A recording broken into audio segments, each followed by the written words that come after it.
Started. This is our 4th annual Year of Hope. We're starting our 5th year in existence. And these are a few of the things that we've accomplished this year. And I'm going to try to go through this fast so we can start bidding on some really cool items. But just to give you an idea, you know, I told you we're a three-headed office. There's 3 employees. We have an office in downtown Jacksonville. And in 2018, our budget was $125,000. That's what we worked with. And I'm really proud of what we accomplished with that number. To have 3 employees in an office and be able to reach the people that we did is really, really special to me. You'll recognize Sheriff Sadie Darnell in this picture. Senator Aaron Bean was there as well, although he might be taking the picture, I don't know. FDLE launched a statewide database. We had already done this, but we always felt like law enforcement probably would have better access to the records. Senator Bean and I had been fighting for it for years and asking for it. They came through for us and started a statewide database. So January 18, we're in Tallahassee, launching that and doing a press conference. It was a very proud moment. It was something Senator Bean and I had been fighting for and asking for years, way before Project Cold Case was even in existence. We launched a billboard campaign the first quarter of 2018. Some of you in this room will recognize your family members on those pictures. We didn't have the funds to do a picture for every single victim, but we wanted people to see that there were multiple victims of all ages and races and genders, and that crime can affect any of us. And we wanted them really to go back to our website if they had information on a crime and on any of the crimes. And we actually got some we didn't, but Crime Stoppers and JSO got some leads and some tips specifically because of these billboards. And while none of them have led to an arrest yet, we're still hopeful that will happen. Our new office in March, this is the downtown Duval building at the corner of Noonan and Independent. We moved in there in March. We love our space. We love our landlord, Adam. Thank you. It has been so wonderful to be downtown and be able to get to the Police Memorial Building, get to the State Attorney's Office, get to the courthouse, anywhere we need to be. We love it down there. And that brought some office visitors. We love it when our families come to visit us, our survivors. We love it when others stop by. So you'll see Melissa Nelson and her team came by. Senator Bean, we caught him at a conference over at the Hyatt and made him take us to lunch and then come in for a picture. And then we had an Icelandic film crew come in working on a documentary on a Jacksonville cold case, and we helped them out a little bit, facilitated some interviews with families, and so they were in our office as well. I met with Melissa Nelson early on in her tenure as our state attorney. I told her about my case, my dad's case, what we were doing. She appreciated it greatly, thought it was a wonderful idea. She decided to help us by launching a cold case initiative within the state attorney's office. Included in that was giving me a satellite office on the 4th floor of the state attorney's office building with all the homicide investigators that work for the state attorney's office, so we could have access to them whenever we wanted and have them as a resource. We partnered with the University of North Florida with their journalism department. Well, their journalism class, they don't really have a department, but I tried to explain to those students what it's like to be a survivor of a homicide and what they're going to have to face when they go out there and knock on that door, and the ways to put a family at ease, the ways to create a bond, the things that I have with Katie that you see here and Lorena and Paige. Years of people caring and not just trying to get the story and how they could do that. I think it's an important thing to pass on to them. And then we gave them cases and they researched them and wrote up spotlights for our website. And we had 20 spotlights from UNF students this year that we were able to share on our website.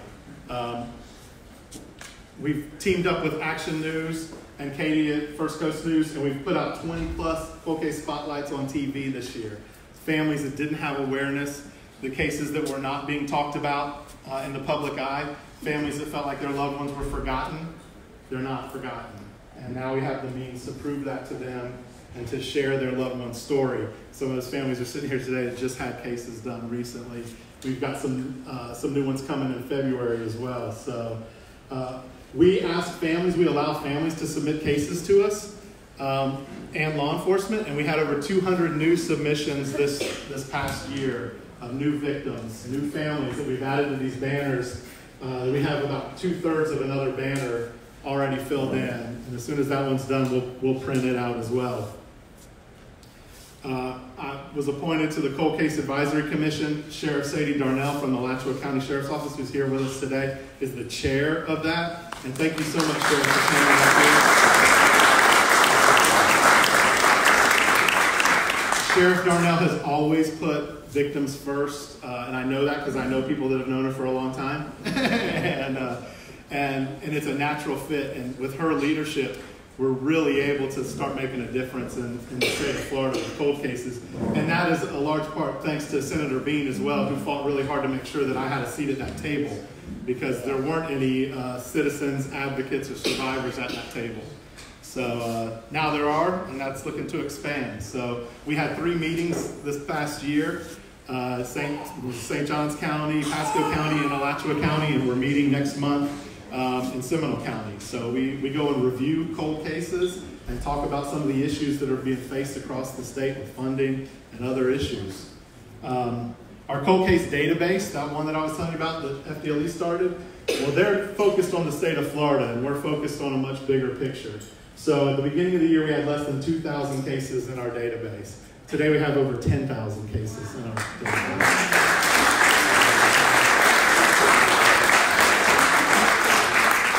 All that this year, that big jump, 8,000 cases this year. We do Facebook Live shows on Tuesdays with Lorena and Katie and victims and survivors. And Melissa Nelson's going to sit down with us in 2 weeks, I think, and in our Facebook Lives. So that also equals speaking opportunities. I was able to speak to the National Organization of Victims of Crime, of Crime Assistance, Victim Assistance. Their 44th annual conference, there were 1,800 attendees at that conference. There were so many attendees they had to break out into small sessions. I'm speaking to 150 people there at that session. It's one of the larger speaking opportunities at that conference. In November, I was in Baton Rouge speaking at the Southeastern Homicide Investigators Association. That room had 350 attendees from all over the country. So we're able to share, again, stories and raise awareness for cases that were not being talked about. That's something I'm really proud of, because at the end of the day, we can do a lot, but nothing's more important than letting these families know someone else cares. And that's something that we do every single day. This past year, we had 4 arrests of cases that were featured on our website.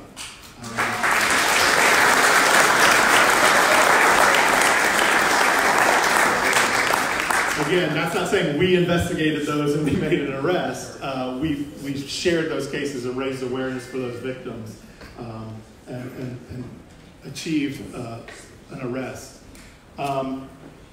Quickly, again, recognition. This quote, "Superman's not brave. You can't be brave if you're indestructible." It's everyday people like you and me that are brave, knowing we could easily be defeated, but still continue forward. And that's why you're here, because we're everyday people, you and me, and we're making a huge difference. And I just can't thank you enough for being here. Our sponsors, Hardage-Giddens, allowing us to have our event this year at this location. And I'm going to have Mr. Jody Brandenburg come up here in just a second and just tell you a little bit about this venue, because this is open to other people that are having events, are encouraged to use this venue. Obviously, you tasted the food today. It's amazing. But Action News, who has helped me tremendously and given us a voice, done a podcast on top of, some months 2 and 3 cases at a time, giving opportunities for these families. My phone rings off the hook with families that want to share their story and just want somebody to listen and care and know that their loved one was important. Katie does a great job too.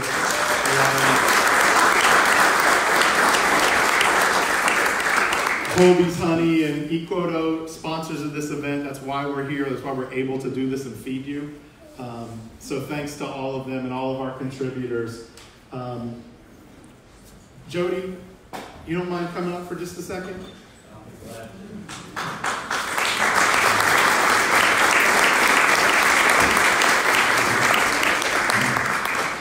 And I'll wrap this up in just a few minutes, but I want to just hit on all those things we did in 2018. We're going to keep doing those, and I want to show you some other things we're going to do in 2019. But first I want to give Jody Brandenburg an opportunity to just say thank you in person, face-to-face. He came to us and said, we have an event center that we think would be perfect for your annual Year of Hope. And here we are. And everybody has come in and said, wow, you really took it up a notch this year. Well, thank you, Jody. Please. Well, Ryan is hesitant to give me the microphone because he knows he's given me the microphone before and he has a hard time getting it back. I told him I'd wrestle it out of his hands today. Well, thank you all for being here. We're involved in Jacksonville with a lot of charities and a lot of nonprofits. But what better nonprofit can you be involved with than Project Cold Case? They make a difference in people's lives every day, and you're to be commended. Love your passion. I love people with passion, and thank you for that. I do hope you enjoy our new event center. You are the very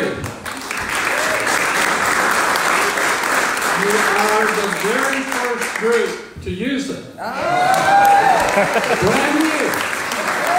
It's brand new. In fact, it's about 95% complete. And as we started planning this about last September or October, Dan Johnson, Ryan, and I set the date on the calendar. No problem. No problem. We'll be able to use it. So it got closer, and we kept looking, and they visited and kind of shook their head. I said, no, we'll have it ready. So a lot of crossed fingers, a few prayers, but we made it. And we're glad that Project Cold Case and all of you are here to enjoy it. Thank you very much. I'm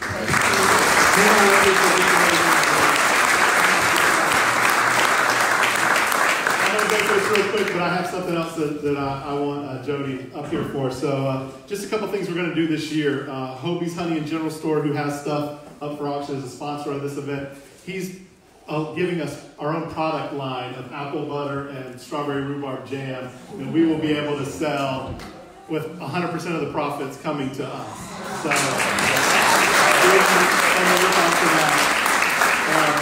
I have partnered with this man here who I didn't thank early, DJ7, Steve Brown. A great friend of mine, somebody I care very deeply about, who is committed to this city and to helping people. This is his night job, like 6 nights a week, but during the day he's a social worker. Helping adults with disabilities is his specialty. And he came to me recently and he said, I want to do a scholarship. I want to do a $500 scholarship this year, but I'll kick in $250 and I'm looking for somebody else to kick in $250. And I said, well, what are the parameters? And he said, well, somebody that's going to go to school to help other people. And I said, well, would you, social work, psychologist, and I said, well, would you consider a victim advocate? Somebody telling people? He said, absolutely. And I said, well, why don't we get together and we'll chip in that $250 to make it a $500 scholarship, and then we'll grow that. And actually on your table, there's some donation cards. If you look in there and you're willing and able and make a donation, we have a general fund, we have another fund I'll talk about, and we have a scholarship option, and you can kind of check where you want your money to go. And we're going to build that scholarship, and we're going to give an opportunity to somebody that doesn't have it, even if it's just $500 that we're committed. If there's any more that comes in today, we'll add that to the scholarship fund, and we're going to do something for somebody else. It's something we both are passionate about. So thank you, Steve, for allowing me to be a part of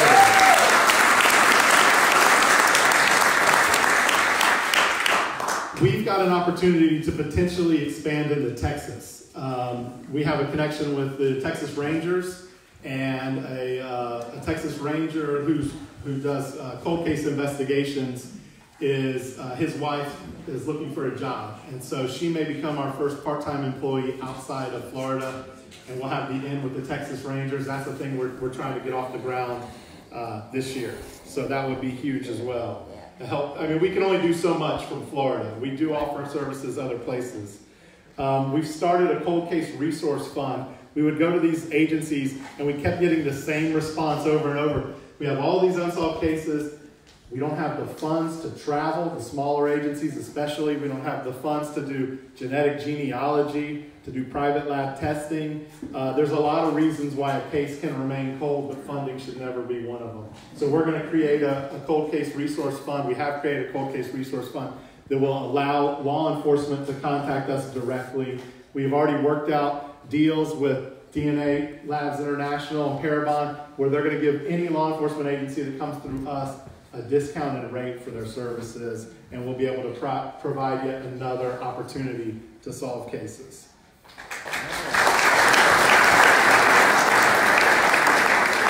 talk a lot about our partnerships, and I asked Jody to stay up here because we've kind of come up with a plan that is something that I have thought about for a long time and never really knew if there was going to be an opportunity to pull this off. And with talking with Jody Brandenburg and Tom Harris here, we are now going to partner with them, and we're committed to each other to design and develop a homicide memorial that will go in Jacksonville for victims all over. We don't know where that venue is going to be at. We're going to sit down. They have multiple properties. We may have opportunities outside of that property, outside of their properties, but with their connections with Southern Monument and other memorial makers, we're convinced that we can build a monument and a memorial where all survivors will be able to come and pay respects to their loved one and know that their loved one is not forgotten. I can't thank you enough for you telling me that you were on board with this, Jody. A place to bring a flower. That's right. That's right. Everybody deserves a place to bring a flower. I fail to recognize the person who really put everything together. I just smile and look pretty. Kimberly Gill, will you please stand up? Kimberly